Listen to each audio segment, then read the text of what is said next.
I'm stable, oh yeah, no label, oh yeah, you know me.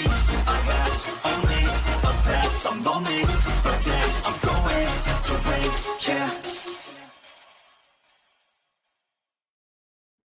Les Brown and Grant Cardone. And I Nice. think because I can really resonate with certain parts of their story that they did not allow stop them to reach their success. Okay. You know, Les Brown was diagnosed I can't even say the word, but like mentally retarded as far as academics went. Educably or something. Yeah. And, you know, I had doctors tell me that I was pretty much not going to do any kind of learning or success forever. Dude, you're like one of the brightest dudes that I know. When I met you, the first thing I said to him, like, I thought was like, this dude's very intelligent. Seriously? Well, thank you. I have done a lot of reading, a lot of learning, a lot of growing into this person. But yeah, when I was in overseas, I had something happen to me, and we got into an incident, and the explosion that happened I ended up with a 3-inch scar on the front right of my brain right here. Oh. And for like 2 years, I was having these crazy seizures, and we couldn't figure out what was going on with me. And then finally, I went in for an MRI, and happened to be seeing a different doctor finally. And this particular doctor, she was going through my MRI, and she's like, hey, you know, you have a mass on your brain. And at the time, she called it a mass. So like my heart dropped into my stomach. And I was like, shit, I have a tumor. Like I have brain cancer. Like that's the immediate thing I thought. And she was like, you know, looking at it and observing it more, she's like, no, it's like, this is scar tissue. She's like, you have significant scar tissue on the front right of your brain. And I was like, well, that makes sense because that's the part of my head that smashed the top of the Humvee when the IED went off.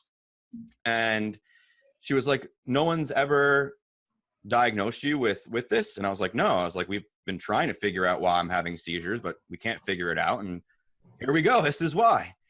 And at that point, I was told, you know, basically that I would have to accept my fate, that I would not be able to communicate, learn, read effectively, and that, you know, I would basically have to accept my role in life, was for the lack of the medical terms and the way she explained it all to me.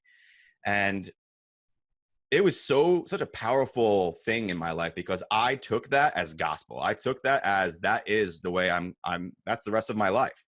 And I got into a deep depression. I mean, I was not even 21 years old yet. I was 20 years old when this doctor told me that. And I went into a deep depression and could not get out of it. Started using drugs like crazy. Basically, I don't know. I don't want to ever, you know, play the victim or justify it. I chose to take those actions. I chose to live that life for a while. But what ended up happening is people in my life started disappearing and leaving me. You know, I made it very hard for them to stay around. And it ended up being like just like very, very close people that were like left in my life. And I woke up one day and I looked in the mirror and I was like, I just can't continue doing this anymore. And went to rehab, got myself sober, and then got linked back up with my fiance now, who is still kind of my girlfriend at the time, but, you know, stayed distant because I was making it very hard to stay close. And she moved in with me. I've got my life back on track, but I was still, you know, accepting the fact that I could not work. I could not learn, that I was just going to be like this disabled, miserable person forever. Moved out here to Arizona and things started to change for me. I don't know whether it was like just being out of the environment that was like I grew up in that was confining me, or, you know, I just started thinking differently. But I moved out to Arizona where I live now. And that's when, you know, my wife got pregnant with our first son. My buddy asked me to be his business partner. I started reading. I picked up Think and Grow Rich, which is, you know, obviously like a well-known book in the personal development entrepreneurship world. Started a lot of people on their journey. And that book changed things for me. It started to teach me that the story I was telling myself was just as important as like the actual life I was living, because what we tell ourselves becomes our reality. And, you know, I started playing with that idea without really understanding the power of it.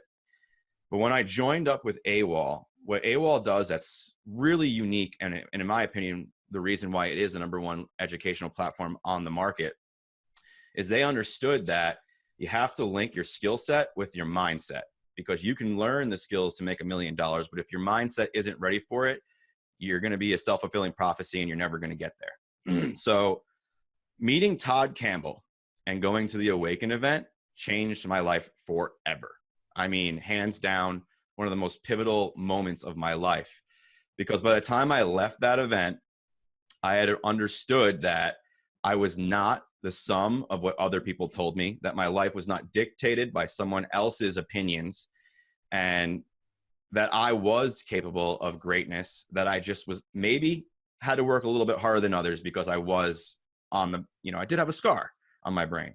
But what ended up happening is when I switched that belief from I can't do this, I'm disabled, I need to be miserable, to I can do this, I might have to just work a little bit harder, reading became easier. I was able to crush books faster and actually remember what I was reading.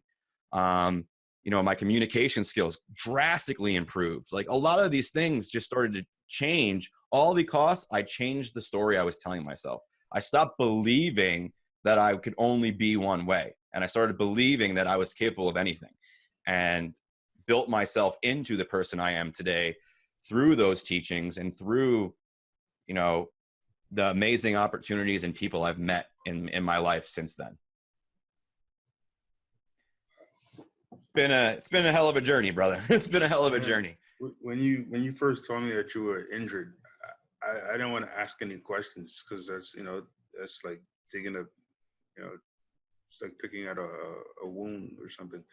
But man, I didn't know that, man. That's wow. I'm sorry to hear about that part of it. But man, yeah, you have gone through a lot, and you created you. Mm-hmm. Yeah, that's something that I found to be very powerful. And it's something that Kiala mentioned before I even really knew him on a personal level. He was on stage. I can't remember the exact event. It might have been my Awaken, because I think it was the first time I ever actually met him in person.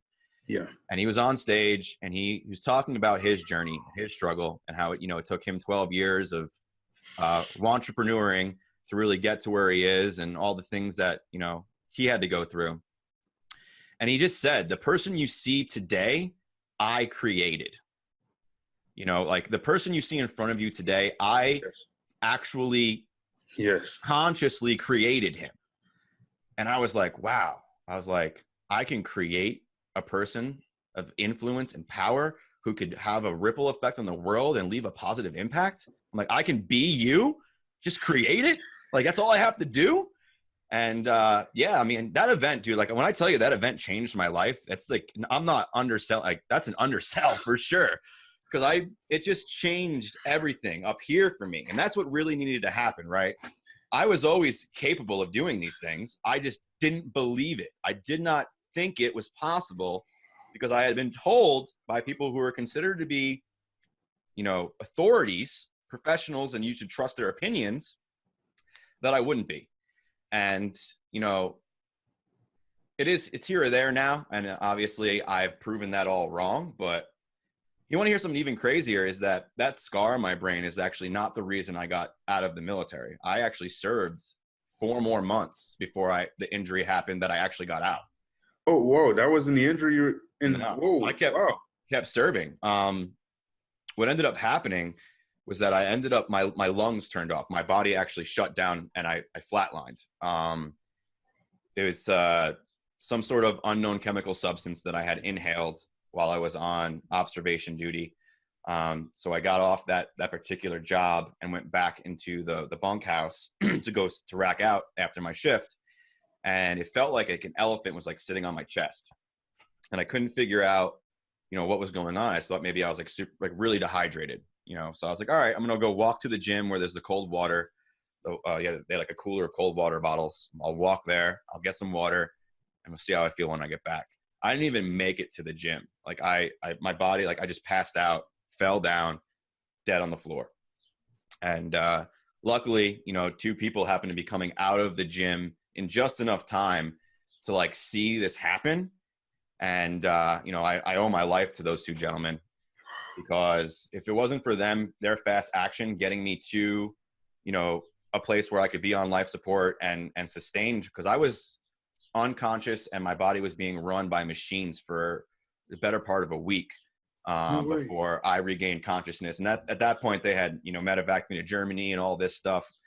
And, you know, I gained consciousness while I was in Germany, and they, you know, I was shot at that point. Yeah, basically just done for. I couldn't walk. I couldn't do a lot of things.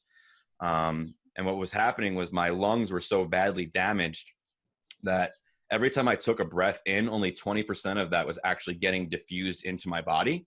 Wow. So for me to walk from like here to like 10 feet away, I would be so lightheaded, covered in sweat and ready to pass out, because my body was running on like minimal oxygen that it needed. And it was just it was like almost like being at high altitude. Yeah. And, you know, months and months of rehabilitation, steroids to build my lungs back up, all sorts of stuff that I had to go through to finally be able to like be myself again. And then, you know, seizures started and found that I had a scar in my brain. I just became a miserable mess after that. But wait, so that incident was around the same time as the other, like how, well, I guess what age were you at when that happened? I was 19 when that happened to me. Dude, all of this happened to you before you were 21? Yeah. So I joined the military when I was 17 years old. And I got out right before my 20th birthday, because of injuries. So I didn't serve my whole term. I did get out early. But yeah, I was 19 when I was over in Afghanistan and all this happened to me. Wow. Yeah. It's been a long, crazy ride, brother, but I wouldn't trade any of it because it made me the man I am today. Absolutely. You know? Absolutely. So let me ask you. We've been talking about me for a while, and that's not what this interview is all about. So let me get back onto you. Let me ask you then, what is it that you're looking to accomplish here in the next year to 5 years using your copywriting skills? I kind of want to transition more out of actually writing copy and more into like teaching how to write copy, you know? I'd like to do more speaking. I've done some speaking and stuff at events in the past. I'd like to do more speaking. I like to, you know, just kind of build more of the personal brand, and more and less of the actual in the trenches, actually writing and stuff like that. So that's what I want to do. Yeah, I mean, because I love what I do, and you know, I do all right with it. But it's not something that I can scale, right? So if it takes me, let's say it takes, just hypothetically speaking, let's say it takes me 2 weeks to write a long form sales letter, right? I can't write 10 in 2 weeks, you know, so it's no way for me to actually like scale that, you know. The only way that I could scale what I'm doing is to duplicate myself. And the only way to duplicate myself is to teach, right? I can make a video and share that with hundreds of thousands of people, and you know, teach them the same thing that I'm doing, and it will be more effective, and I can scale that at that level. So that's what I'm trying to do, the transition. I want to be, you know, if everything goes according to plan, I'd like to be fully transitioned out of writing on a day-to-day basis by the end of this year. Nice. Deadlines always help. Yeah. Deadlines will definitely help you, you know, achieve what you're looking to get. So are you looking to do like workshops where you're on stage sharing it? Yeah. That's a part of it too. Yeah. Definitely. So, cause like the reason I ask is because you could take that, record what you're doing in the live workshops and turn it into an evergreen course as well, Sure. where, you know, people who can't get to your workshops can get it for, you know, whatever investment you decide to have them forward, and get that course, you know, get the same knowledge from you, but on like an evergreen course that you could sell. You know, I know a few people that are working on that right now, where you're kind of doing trainings, and through their trainings, they're recording them, and then the recordings will become courses, or, you know, to be sold at a later date. Right. So I just wanted to see what, you know, your plan was with that. Yeah, I want to kind of follow that same pattern and the same path, and yeah. So what made you decide? Was it just the scalability, the fact that unless you do clone yourself, there's really no way to scale that? Is that what's making Right. you think about teaching? Right. Well, that and I want to help other people too, because people have questions and they don't have a lot of answers. I know when I was getting started, I had to sit there and all right. So to give you an analogy, I remember this one time I saw. I don't know if you know who John Chow is. I used to. He used to have like I don't know. This is years ago. It's like back in like 2012 or something. He used to have like the biggest like internet marketing blog or something in the world at the time. Anyway, he sold a course. He had a course. I don't remember what the price point was, but he had a course, and the course was only like a bunch of his blog posts compiled together. Mm-hmm. And so, and he explained the reason he did it. He said that, all right, look, you have a choice. You can actually buy this course for whatever the price was, or you can go through 6,000 pages of my blog and put it together yourself. He's like, I did the work for you.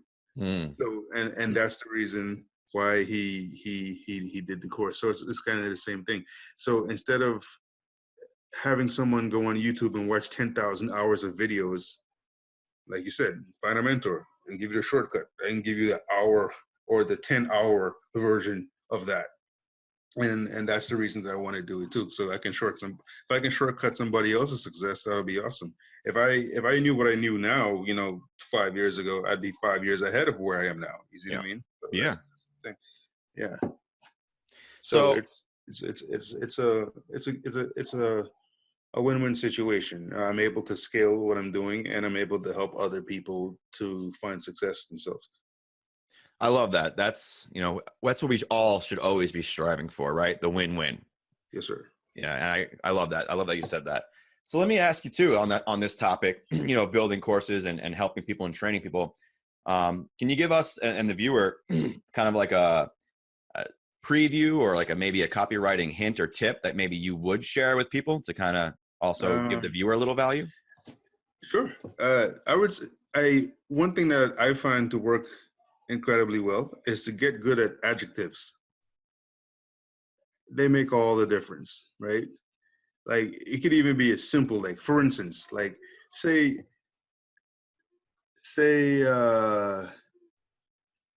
we're talking about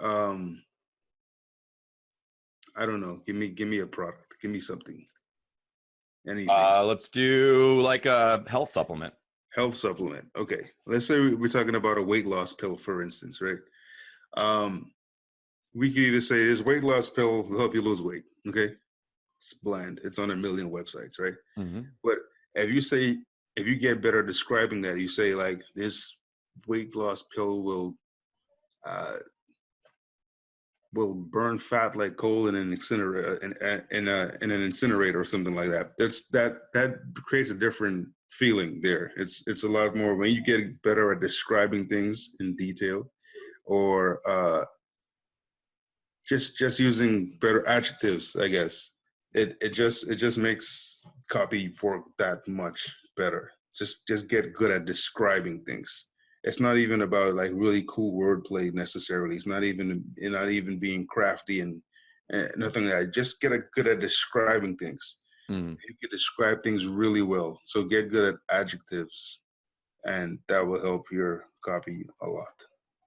Thank you. Yeah. So something I just noticed too, just from you saying the two different versions, right? So the first one, the very generic, lose weight. It didn't really paint a picture in my mind, right? But the minute you said burn like an incinerator, now I have a furnace in my head. I'm seeing people throwing their fat in there. Like Exactly. it's way more of a picture that got painted in my mind. You actually took me to a place rather than just letting me digest information. So I think that was I mean, that just happened to me just now. So I wanted to share that. Yeah. And that really makes all the difference. Just get good at describing things. And that's the key to it. You don't even have to be good at, you don't have to use like selling words like, amazing or incredible. No, just get good at describing things. And yeah, it makes all the difference. That's a Cool. freebie, guys. That's a freebie. Appreciate that, man. And you know, I always want to be able to give the viewer like a real look at like what it is we do. Yeah, And then, you know, the helpful tip or trick always, you know, always is nice too. But the purpose absolutely. is just to really give them an idea of, one, that we are just ordinary people, just like everyone else. There's nothing special Yeah, about us. We just happen to take that leap of faith into this industry and, right. you know, are benefiting from it. And that too, that, you know, it's not always fast cars, nice mansions, and traveling. There is work that is involved, and there Right. is, you know, it is a business. And so we Right. want to give them, you know, both sides of the coin so that they know, they can get a better understanding of really what it is. If So I can interject, this is a business though, but this is a business like none other. For instance, if you if you let's say your goal is to make $10,000 or $20,000 a month, right? For you to do that with a traditional business, it takes a lot more work. Like for you to make $10,000 or $20,000 per month, like owning a McDonald's, first you got to have like $1.6 million in capital, right, to mhm, even get that going. And then by the time that pays for itself, we're talking about 2, 3, 4, 5 years down the road. When this, you can make that same amount of money for like $1,000, right? If you have a budget and you do the right things with the right offers, you can make that same amount of money with like significantly less. mhm. So this is a business, but this is a business like none other. Like for the return on investment in internet marketing is insane compared to like traditional businesses. If I wanted to open a burger shop right now, or a barber shop, or a car wash, you know, or whatever it is, like my capital is going to be so much to make the same amount that I can make from my couch Yes. for significantly less investment. So yeah, internet marketing is the, even like you mentioned stock marketing. I'm sorry, uh, being a stockbroker earlier. If you wanted to trade stocks, you still got to have a big budget. Mhm. You still got to have what, $10,000, $20,000 in cash, because you still got to like play the game, right? Like, Yeah. so internet marketing is the only, this is what I've found, right? If you find something else, guys, message me. If you find something else that you can spend less and make more than internet marketing, let me know. Mm. I'd love to know. But yeah, man, this business model is insane. This is crazy. Yeah. And just to kind of add on that a little bit, it's what I have found for this industry is that the only one where you can actually engineer your income. Yes. So like once you understand the how to read like the back office of like Facebook or Google and like Yes. understand what the numbers are really telling you, Yes. and you understand certain metrics like your cost per lead, cost per acquisition, things like that, you Right. can really know like, okay, if I spend $10 today, you know, I'll get 10 leads. So you're getting, you know, CPL of Right. 1. Right. And if you were to spend, you know, at $100, You're you're gonna get it's going to 100. exponentially go up at the same ratio. So you can Yeah. actually spend more to really gauge it and engineer that income. And Right. I haven't seen that anywhere else. Everywhere else, it's like, you know, you work a certain amount of hours, you get paid, Right. or you can get, you know, real estate and stuff like that, where you can, you know, work a bunch of hours and get a huge commission, Right. things like that. But to actually engineer the income, to be like, Right. for every dollar I spend, I'll make Right. 10. This is the Right. only industry that I've ever seen where you can actually predict that to a point where Absolutely. it's like scientifically engineering your income. Right. Because even with other businesses, if you advertise traditionally, you use radio or print or whatever, you don't know how your advertising dollars are being, uh, or how they're, how, I guess, what am I trying to say here? You don't know how your advertising dollars are coming back to you. So if you spend $100,000 in advertising, you know, you run some whatever company, you run some restaurant or something like that. You spend, or that's maybe a big budget for a restaurant, but you spend $10,000 in advertising and you made $20,000 back. You don't know which one of those advertisements are working, if any. It can Yeah. be all word of mouth. So that's the reason, like you just said, everything is measurable here, because we know that if you spend $1, you make $1 back. We know that as a 1-on-1 ratio. Mhm. And we know that. And we see, oh, this ad is working. So let me turn these off and then put more into this one. And yeah, it's very, you can see everything laid out, man. The internet is a wonderful place. So we are getting close to the end of our session here, and Yes, I sir. like to close these out with a two-part question.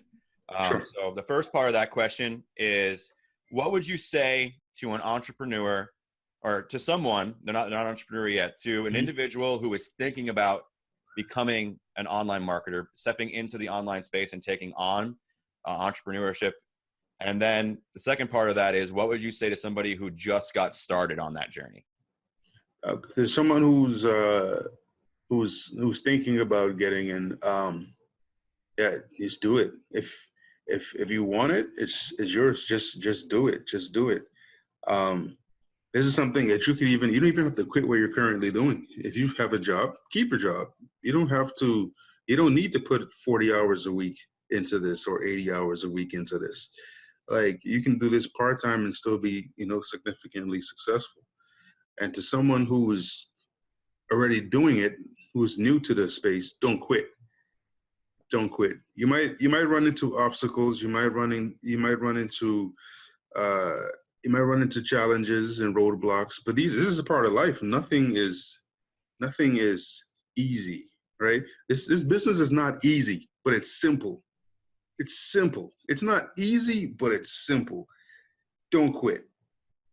Because even learning how to walk, right? When you were a baby, learning how to walk, you fell down a lot. You had to fall to learn how to walk, right? If you don't fall, you don't know how to walk. So this isn't a lottery. This is actually a business, and you're either living your dream or you're building your dream or someone else's. So if you're in it, don't quit. Don't quit. If you want it, it's yours.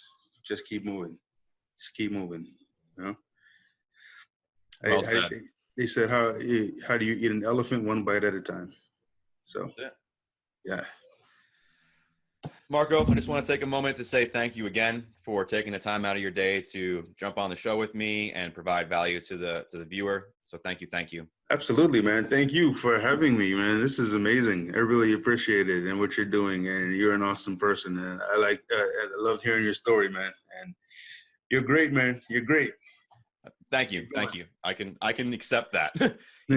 For a long time, it was really hard to accept any kind of compliments. I would always kind of just push it away or deflect it, Yeah. But that's something that I've been able to do more recently now, is actually accept, Absolutely. Absolutely. So thank you.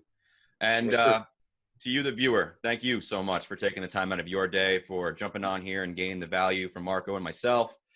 If you want to get in contact with Marco or myself, our contacts will be down in the description. All the handles, you can just reach out to us. Any questions, anything you want to ask us, just reach on out. And if you're finding value in these videos, definitely hit that like button, and don't forget to subscribe so you get it as it's releasing and you don't miss any of the content. But other than that, I hope you have an amazing week, and we'll talk to you later. Peace. All right.